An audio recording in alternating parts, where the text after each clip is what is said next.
दादाचा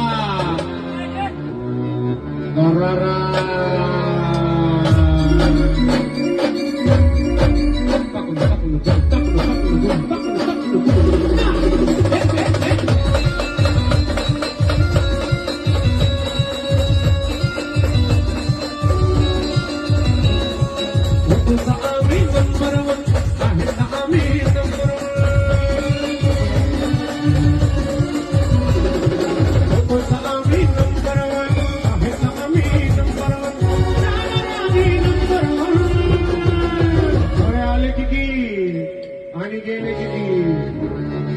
संपून गेला भराडा संपे कोणी संपला ना